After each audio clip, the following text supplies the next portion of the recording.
Hi there, it's Wendy Hernandez, attorney and creator of Command the Courtroom. In the next 5 videos, I am going to give you some information on alternatives for settling your case outside of the courtroom. Without a doubt, it's better for you to take your own life into your own hands and resolve the case, if possible, with your ex-partner outside of the courtroom. If you don't settle your case, then what's going to happen is you're going to end up in front of a stranger, a judge, who's going to make decisions about your life and maybe the life of your children, your future financial life, after having heard about the history of your case over just a few hours. In extreme cases, maybe you'll get a day or 2 or maybe 3. That's still not a lot of time. The judge is still a stranger, and it's still scary in my mind to have a stranger making those decisions. So I want to help empower you to take your life into your own hands and look at these strategies. So the first strategy I want to talk to you about is just writing letters. It's something as simple as having correspondence with your ex over how the case is going to be resolved. Now, in an ideal world, it would be great to be able to have a conversation with your ex about how things are going to be resolved, but that's not always possible. As a lawyer, there are situations where I feel like I need to correspond with the other attorney. Maybe, I want to make sure that I'm being clear about the offer that's being transmitted to the other attorney.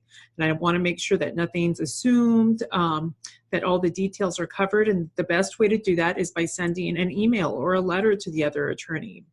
In other cases, maybe emotions are really high. There are situations where I just don't get along with an attorney, and you may find yourself in that situation with your ex, where every time you talk, you end up getting into it. Well, those are situations when it's probably best to just send a letter or an email to the ex saying, this is how I propose that we resolve things.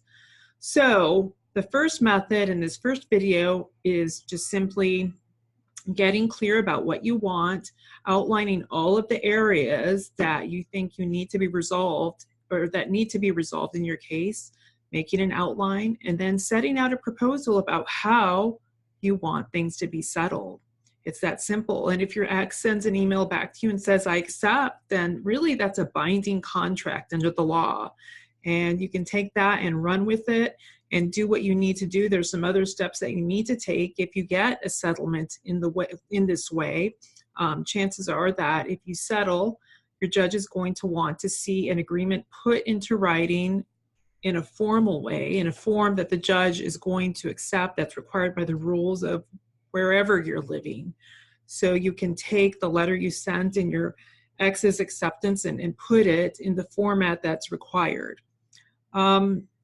Now, so say you sent a letter and your ex sends a letter back saying, well, I agreed to points A, B, and C, but not to D, and this is what I'm proposing. Well, in that case, you don't necessarily have an agreement, but you may be close. So in that situation, I would recommend writing a letter back saying, and saying what your counter proposal is if you have one, or saying, yes, I accept to the modification that you're proposing to the letter. I've settled a lot of cases just going back and forth with letters with opposing counsel or another party. So it's, it seems really simple. It might seem like it's old-fashioned, but you can get things done just by way of writing letters. So that is the first video in the series of videos about how you can settle your case outside of the courtroom. Stay tuned for video 2 of this series.